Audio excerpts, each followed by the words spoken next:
Quotation, बोले 60 सीटें नहीं जीत पाएगी बीजेपी। अमित शाह जी जिंदाबाद, योगी आदित्यनाथ जी जिंदाबाद। दोनों हाथ ऊपर उठा के बोलो भारत माता की, भारत माता की। बहुत बहुत स्वागत, अभिनंदन और वंदन माननीय गृह एवं सहकारिता मंत्री माननीय श्री अमित शाह जी और मंच पर आसीन समस्त अतिथियों का। शिक्षा से ही प्रगति संभव है और प्रगति से देश की उन्नति, और इसीलिए आजमगढ़ के लोगों की बहुप्रतीक्षित कामना को पूरा करके उन्हें सम्मान देने के लिए पधारे हैं माननीय गृह एवं सहकारिता मंत्री माननीय श्री अमित शाह जी। जोरदार तालियों के प्रणाम आप माननीय गृह मंत्री तक पहुंचाएं, तालियों के प्रणाम माननीय गृह मंत्री तक पहुंचाएं।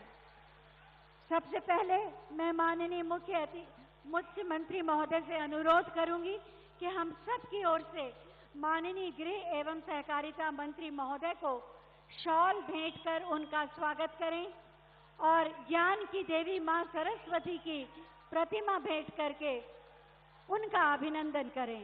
आप सब तालियों के पुष्पों से स्वागत करें।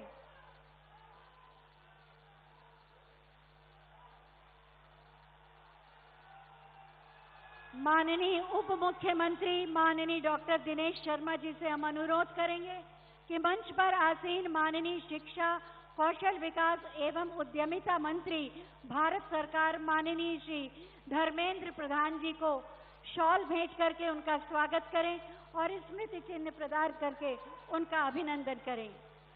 और एक बार मेरे साथ बोलें, भारत माता की जय श्री राम। शिक्षा के क्षेत्र में गुणात्मक सुधार करने के लिए जाने जाते हैं माननीय उप मुख्यमंत्री माननीय डॉक्टर दिनेश शर्मा जी। हम उनसे अनुरोध करेंगे कि अतिथियों का स्वागत करें।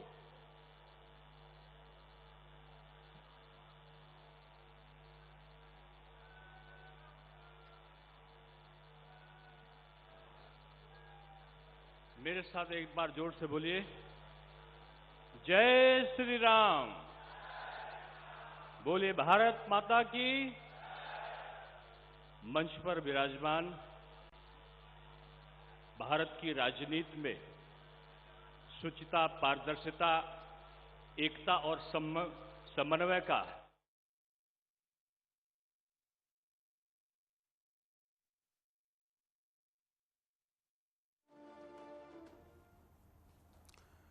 तो आजमगढ़ में मंच पर पहुंच चुके हैं गृह मंत्री अमित शाह, उनके साथ मुख्यमंत्री योगी आदित्यनाथ को आप देख पा रहे हैं। बड़ा दिन आज आजमगढ़ वासियों के लिए, राज्य विश्वविद्यालय की नींव रखी जा रही है, उसका शिलान्यास हो रहा है और खास बात यह है कि गृह मंत्री के हाथों उसका शिलान्यास किया जा रहा है। अब से थोड़ी देर बाद यहां पर मुख्यमंत्री का संबोधन होगा, गृह मंत्री अमित शाह का भी संबोधन होगा। हम आपको दिखाएंगे और बताएंगे कि उनकी बातों में क्या कुछ खास है। लेकिन पूर्वांचल को साधने की कोशिश की जा रही है।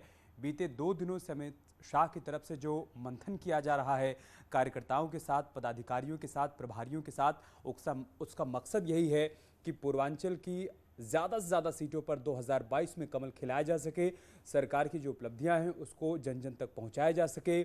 चाहे फिर वो कानून व्यवस्था की बात हो, वैक्सीनेशन की बात हो, उत्तर प्रदेश में युवाओं को रोजगार देने की बात हो, उन तमाम मसलों को लोगों के बीच लेकर जाया जाए और बीजेपी के पक्ष में माहौल बनाया जाए ताकि मिशन 2022 को फतेह किया जा सके।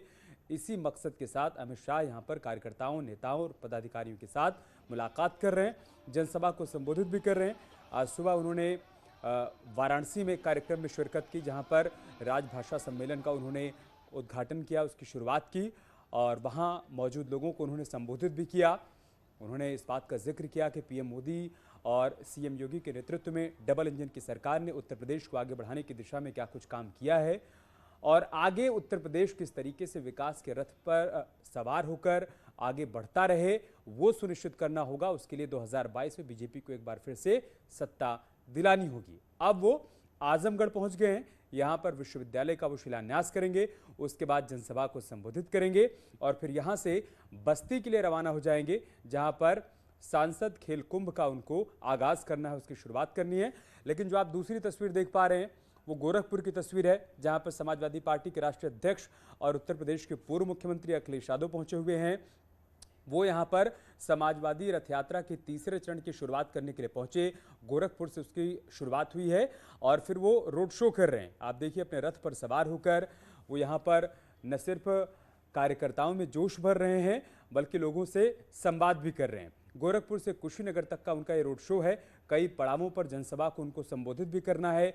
उनकी ये कोशिश है कि जब वो सत्ता में थे तब उत्तर प्रदेश में उन्होंने जो विकास की योजनाएं चलाई थी, उत्तर प्रदेश को आगे बढ़ाने के लिए उनकी सरकार ने जो कुछ किया था उसका वो गुणगान कर सके, उसका जिक्र कर सकें और साथ ही साथ मौजूदा सरकार की नाकामियों को गिना सकें। यही वो हर रैली, हर जनसभा में कर रहे हैं और इसी मकसद के साथ वो गोरखपुर से कुशीनगर तक रोड शो भी निकाल रहे हैं। फिलहाल एक बार फिर से आप आजमगढ़ की तस्वीरें देखिए, जहां पर गृह मंत्री पहुंचे हुए हैं। मंच पर उनका स्वागत किया गया। मुख्यमंत्री योगी आदित्यनाथ ने उन्हें प्रतीक चिन्ह भेंट किया, उनका वेलकम किया, स्वागत किया। अब वहां पर डिप्टी सीएम दिनेश शर्मा का संबोधन चल रहा है। थोड़ी देर बाद मुख्यमंत्री भी वहां मौजूद लोगों को संबोधित करेंगे और फिर देखना होगा कि गृह मंत्री के संबोधन में क्या कुछ बड़ी बातें रहती हैं। पिछले महीने 29 अक्टूबर को भी गृह मंत्री अमित शाह ने उत्तर प्रदेश का दौरा किया था। जब वो लखनऊ में थे, वहां पर बीजेपी से ज्यादा लोगों को जोड़ा जा सके, सदस्यता अभियान इसके लिए चलाया जा रहा है बड़े पैमाने पर, उसका उन्होंने आगाज किया था। उस दौरान उन्होंने कार्यकर्ताओं को संबोधित किया था और कार्यकर्ताओं को जीत का मंत्र देते हुए उन्होंने कहा था कि आप ये कोशिश करिए कि जन जन तक जाइए, क्योंकि जितना काम किया गया है मौजूदा सरकार की तरफ से उसको लोगों को बताना होगा, उन उपलब्धियों का जिक्र करना होगा। कोरोना काल में लगातार विकास के काम करते रहना आसान नहीं था, बड़ी चुनौती थी, लेकिन चूंकि सरकार ने विकास को अनवरत जारी रखा, विकास योजनाओं को रुकने नहीं दिया, वैक्सीनेशन कराया, युवाओं को रोजगार दिया और पर्यटन के लिहाज से जिस तरीके से मौजूदा सरकार काम कर रही है, फिर चाहे वो अयोध्या की बात हो, मथुरा की बात हो या फिर काशी की बात हो, उनका भी जिक्र किया जाए। वाराणसी में विश्वनाथ कॉरिडोर का निर्माण हो चुका है, बहुत जल्द प्रधानमंत्री वहां पर जाएंगे, उसका भी उद्घाटन करेंगे। अयोध्या में भव्य और दिव्य राम मंदिर का निर्माण हो रहा है। मथुरा में भी राज्य सरकार की तरफ से तमाम योजनाएं चलाई जा रही हैं। मतलब धार्मिक क्षेत्र में भी जितने काम किए जा रहे हैं उसका भी आम जनमानस के बीच जाकर जिक्र करना है, ये भी उनकी तरफ से मंत्र दिया जा रहा है।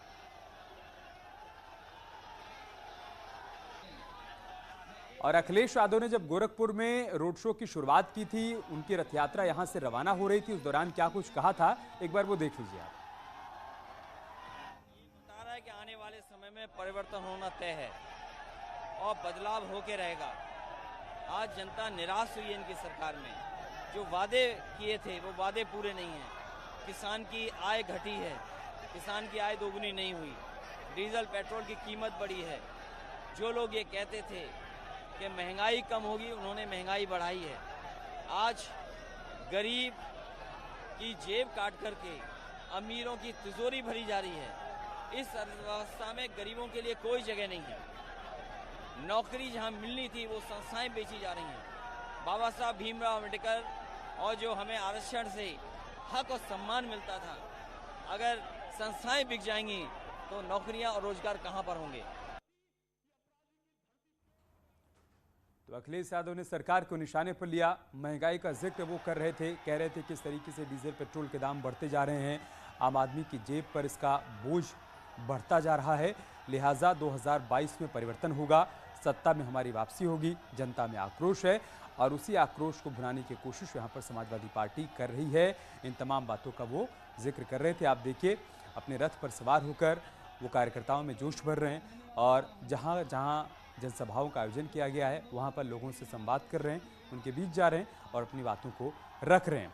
कुल मिलाकर सभी मिशन यूपी पर हैं। 2022 में सत्ता में वापसी करनी है या फिर मौजूदा सरकार को अगर सत्ता बरकरार रखनी है तो उसके लिए लोगों तक जाना होगा और अपनी बातों को लोगों के बीच रखना होगा। वही काम यहाँ पर अखिलेश यादव भी कर रहे हैं और गृह मंत्री अमित शाह, मुख्यमंत्री योगी आदित्यनाथ भी पहुंचे हुए हैं आजमगढ़ में, जहां पर वो अब से थोड़ी देर बाद जनसभा को संबोधित करेंगे। एक विश्वविद्यालय का